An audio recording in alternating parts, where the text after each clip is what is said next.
any of us. Hey, Mom. Hey, Dad. Hey, honey. Is everything okay? Just fine. So, how was practice today? Not good. I lost 2 out of 3 sets. Oh, that's okay. You'll get them back tomorrow. Well, nothing new on the hit and run. The victim seems to be holding his own. You mean Orville? And one interesting thing, though. I mean, he hasn't had any calls or visitors since he was admitted to the hospital. He must be a real loner. When he leads on the car that hit him? Yeah, I have a man checking out vehicles with front-end damage that may have been seen on the street or brought into an auto body shop. Sooner or later, whoever hit Orville's gonna want that damage fixed. You know, if Eve wasn't in such of a touchy mood this morning, I might have you look at her car. You know, she took it in and had some work done on it at the body shop. Very suspicious broken front headlight.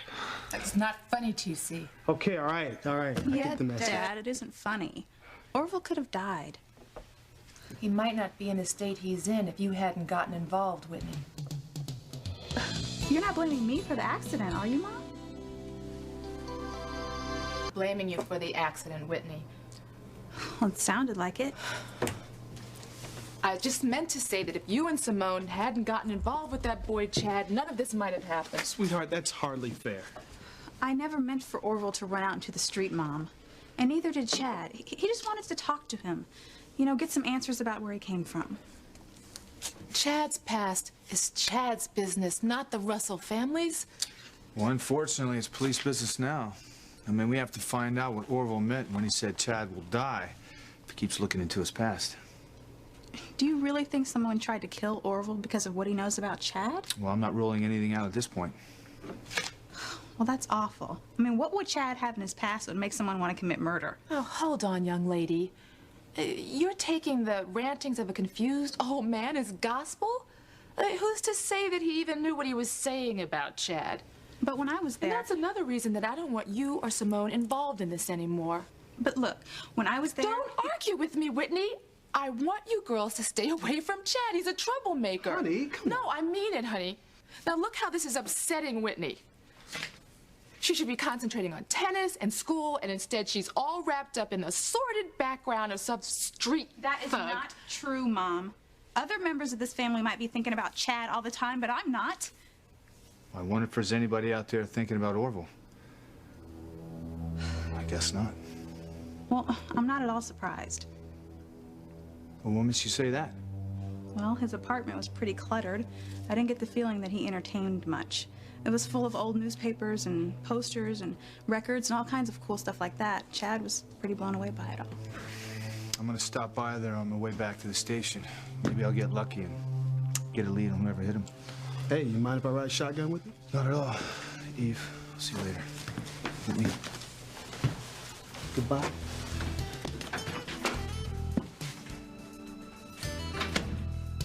Why did you have to bring up Orville's apartment with your father and Sam Bennett? About my telling Dad and Chief Bennett about Orville's apartment. I didn't mean to snap at you, Whitney. I'm just concerned about your involvement with Chad. I mean, if it wasn't for him, you wouldn't even have been at the old man's apartment, and your dad and Sam Bennett wouldn't be running over there right now. What are you talking about? Orville was in an accident. It's a police investigation. Yes, one that you shouldn't be involved in at all. I was just trying to help. Isn't that what you taught us to do? You're missing the point, Whitney. I don't think so. You're upset because you have really got it in for Chad. Now, I'm not crazy about him either. But I thought we were supposed to give people the benefit of the doubt until we knew for sure what they were like. I know everything I need to know about Chad Harris. He is one of those angry young men who came up on the streets, who take what they want whenever they want it. And who knows what he's really doing in Orville's apartment? Now, what if he stole something while you were there with him? You'd be guilty by association. What is with you? I've never seen you like this, Mom. I'm sorry. I didn't mean to suggest that you or Simone would do anything wrong. I'm just very proud of you both, and I guess it makes me a little overprotective. Well, give us some credit, okay? You're right, I should. Besides, Chad won't be in Harmony forever. before long, he'll just be an unpleasant memory. Mama, Whitney, I'm so glad you're here. How are you? What happened? Yes. I'd like to know the whole story myself, Teresita. Story is, I just spent the most wonderful night of my entire life. Really? Now, how is this possible when I know Gwen was on the way to the cabin? Didn't she get there? Well, she made it there all right. She just didn't stay very long. Why on earth not? It might have had something to do with her finding Ethan and me sleeping in front of a fire. Ay, Dios mío. Oh, she must have gone ballistic. Well, she wasn't thrilled, but Ethan talked to her, but she just stormed on out and never came back. And you spent the rest of the night there alone with Ethan? Tell me you're still a good girl, Teresa. Oh, Mama, of course I am. It's not like that. The heat and the electricity went out, and we had to stay warm by sleeping by the fire. And he spent most of the night trying to get the car started. Nothing happened. Oh, thank goodness for that. But I'm still not happy with you. Ay, Teresa, you're playing with fire. Your mother's right, Teresa. No matter what happened last night, you know Ethan still loves Gwen. He may think he does. I knew it. He still wants to marry her. But it's not gonna happen. Ethan doesn't know it yet, but Gwen's just the first act in his life. I am acts 2 and 3 to the end. I'm sorry. I don't even know what to say to her. Neither do I. Well, it's not like I don't feel sorry for Gwen. I know better than anyone else what it feels like to think you're going to lose Ethan, but she's wealthy and attractive. She'll find someone else before she realizes what hit her. That's where you're wrong, Teresa, because I know something about Gwen Hotchkiss that you do not. It is why Gwen will win out in the end. Very nice girl, but even nice girls can turn into tigers when their love is threatened. She's not going to let you take Ethan away from her. Mama, I am not afraid of Gwen Hotchkiss. But maybe you should be. She's tougher than you think. I've got to get ready for work. If your brother Luis calls, tell him to call me at the Cranes and let me know what's going on. I will.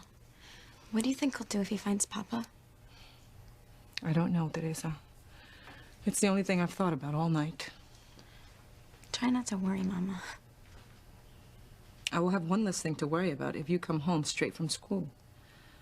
Promise me that. Please, I don't want you running into Ethan or Gwen today. I promise. And relax. Everything's gonna turn out okay. I pray that you're right.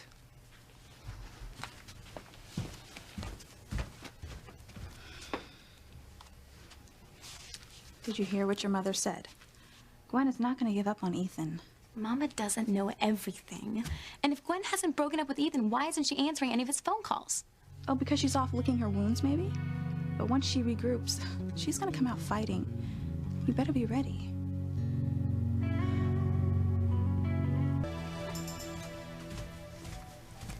I wouldn't blame Gwen for fighting to get Ethan back. I just don't think she's the type. Your mother says she's tougher than she seems. Mama's only saying that to scare me. But if it were me and I were facing losing Ethan, I would fight to the death to keep him. But Gwen wouldn't. She's too much of a lady. Too soft. Oh my gosh. I'm gonna be Ethan. Maybe he already realized it's me he should be with.